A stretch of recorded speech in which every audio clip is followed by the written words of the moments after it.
How have you found the reaction to the new album so far? It's been real dope. Like, off of the first three singles before the album dropped, it was a little bit of a fucking emotional roller coaster because people were like super confused about Crooked Smile because it was like a bit more melodic and whatever. And yeah, I don't know, it was just a bit of a mixed bag of responses. And then I thought Bitter as 10 people were going to fucking hate it. And then they really, really loved that. And then since the actual album's been up, like, I think it's put some context in with those other songs, and now they all make sense. And like, I've literally not had one piece of negative feedback since the whole album's dropped as like a project. So yeah, I'm pretty stoked about it. Do you think that sometimes fans, especially then, like as a band progresses in their career, they don't understand like natural evolution and changes in life and maturity, and that's why they struggle? Yeah, I think so. But also too, it's like, I feel like there's like a band that's spent such a, well, I mean, it's not like we've fucking been around for a million years, but in terms of like the scene that we, you know, that we live in, like a 12-year sort of lifespan for a band is quite a long one. So people that have been listening to us since the first EP, for example, and like they're just checking in again now, then they're probably going to get a pretty rude surprise. But if they've been listening along the way, then obviously the evolution will make a little more sense to them. And also, like, the flip side of that is, like, if you're like a young kid that's just gotten into the band off the back of our last album, Binge Purgatory, with no prior knowledge of like the other elements of the band, then you're going to think that, you know, we've always been like a more heavy, raw, fucking angry, depressed band, and like this album will make no sense to you. Whereas once again, had you heard everything we've done, it'd make sense. So like I kind of take all of that in my stride and understand that like not everybody's been there through the whole journey, and everyone's always going to have their opinions. And as someone that sort of is late to the party with listening to you guys, the one thing I take out of this, it's an album, not an album full of singles. It's designed sort of front to back to be taken in. Do you agree? Yeah, for sure. It was like one thing that we were super mindful of with this was putting out something that could be played front to back, and like we took a great amount of time in like sort of like the running order of it, and like how all the songs sort of blend together. Like it would bum me out if somebody listens to this the first time on shuffle, you know what I mean? But also like we kind of took out some things that had always been elements of our albums in the past. Obviously being a band that derives a lot of our influence from hip hop, like early on, I always like to have a lot of like interludes and skits and little like 30-second throwaway songs and stuff that didn't really like add to the album as a whole, but were kind of almost like comic relief. And I wanted to take that element out of this album, not because we're like, you know, not trying to have fun anymore or anything, but just I didn't want anything to detract from the album as a whole or detract from the songs that we'd, you know, spend a lot of time on by throwing in a 30-second song that we'd just written in half an hour.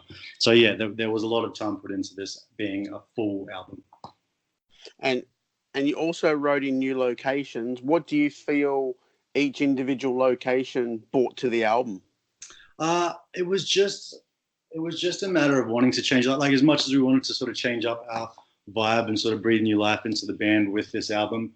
Part of that process was changing up our recording process because we had gotten pretty comfortable, and like our last three albums had been written and recorded in the same places and in the exact same time of the year, and then it was dropped at the exact same time of the year.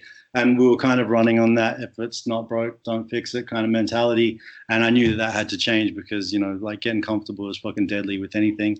So we wanted to do the polar opposite this time around, and rather than writing in New York and recording in Boston in the dead of winter, which had like proven to be quite effective, we wanted to write in Toronto, where our producer Andrew from Comeback Kid lived, and we stayed with him for like the better part of a month, and then go and record in LA during the summer, which is like, you know, LA in the summer is like, it couldn't be a more polar opposite to fucking Boston in the dead of winter. So like, I think you can really hear that, because even just getting up in the morning and walking from where we were staying at to the studio sets your energy for the day. And like doing that in the fucking summer in LA rather than the winter in Boston, like it definitely affected the energy of the album.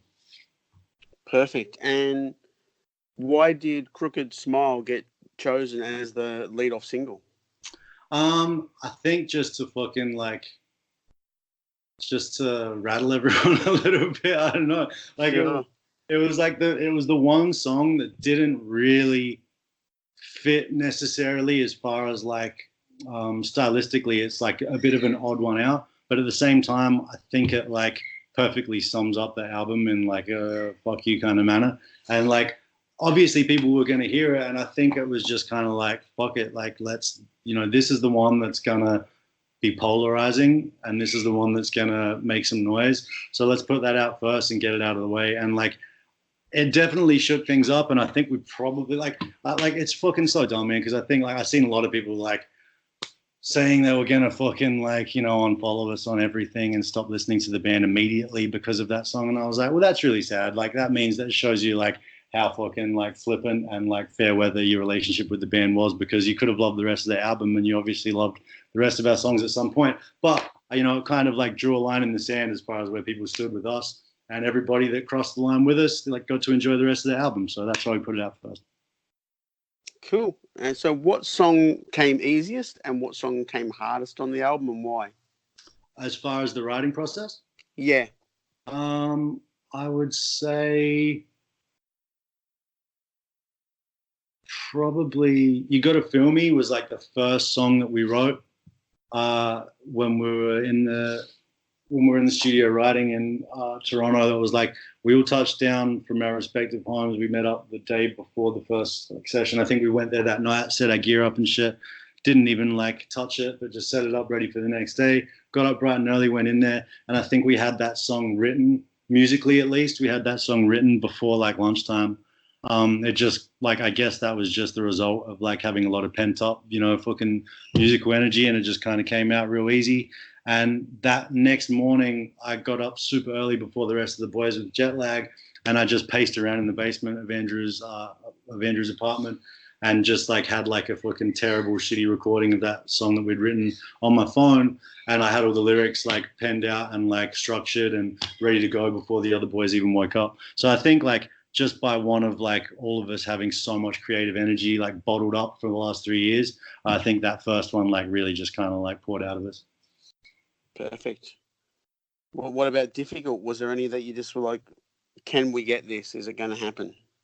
I think that usually happens more so for me lyrically, because the way that we've always written, because I have a very like, we're all heavily involved with the writing of the music, and I want to have my full focus on that when we're in that part of the process. So I don't get around to writing lyrics until the songs are musically finished. So like I am there through every step of the process till like the songs are like pre-production is done in the studio, and then once they start tracking drums and other stuff, I kind of come in and out of the main room and I go into another room to write my lyrics. So sometimes everything will be done on like, you know, 90% of the songs, including vocals, and there might still be like 1 or 2 songs that I haven't even written the first line for, and the pressure becomes pretty immense, and it can kind of induce writer's block sometimes.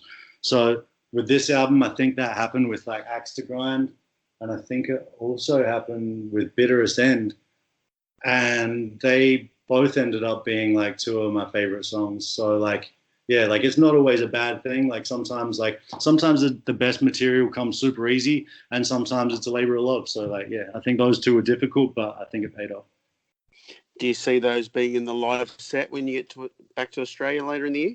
I think Bitterest End definitely has to be. It's been like well received as a single. It's been well received past being a single. It was like, I don't know, it just has a really good energy about it that I think will translate well live, because not all songs do. And Axe to Grind, yeah, I think that's like a bit of like a fucking ass kicker. Like it seems like a song that's definitely going to have people like moving in like the live realm. So I think that'll definitely make its way on stage as well. Excellent. The band's been together for over 10 years. What are some of your personal career highlights to date? So many, man. Like fucking, like they continue to this day. Like honestly, putting out this album was a fucking career highlight and a milestone, because it's like just one of those things that you work so hard on. But like as far as like standout moments that like I still kind of like fucking like put a smile on my face when I think about them, like I remember waking up to an email from Jamie Jaster from Hatebreed, wanting to put us out like in the early stages, like around the time of the demo or the EP, like I got interest from him, and then later again in our career, getting email from him wanting to take us out on the 10 Years of Perseverance tour in North America. And like being a kid that grew up on like Hatebreed is like one of my earliest influences in hardcore. That was like, it doesn't get much bigger, you know what I mean? Like it was like a huge, feather in my cap to be able to like get respect from someone who had like kind of shaped my fucking sound as a musician. And then once again, like also getting put on like, waking up to an email from Freddie Madball, being asked to join them on the Rebellion tour in Europe. And since then, we've like gone on to become really good friends and toured with him a bunch more and played a million festivals with him. And we stay in touch all the time. He's featured on our albums and shit. So like those people have become friends, like by way of them reaching out to us because of music. But yeah, those are two things that I still like, take a great deal of pride in. And were definitely career highlights. Perfect. Now, besides the absolute obvious, does the album title have any other meanings?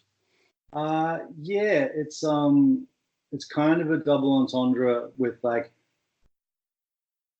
as well as the obvious, it being like, a very aggressive way of saying that you misunderstand us, like in a very New York fashion, I guess, being two New York members of the band. The other flip side of it is that like, we've been sort of tarred with the brush of being a party band, and rightfully so. Like we fucking, made our own bed kind of thing. But like, we kind of stopped making party albums like 3 albums ago, like maybe more.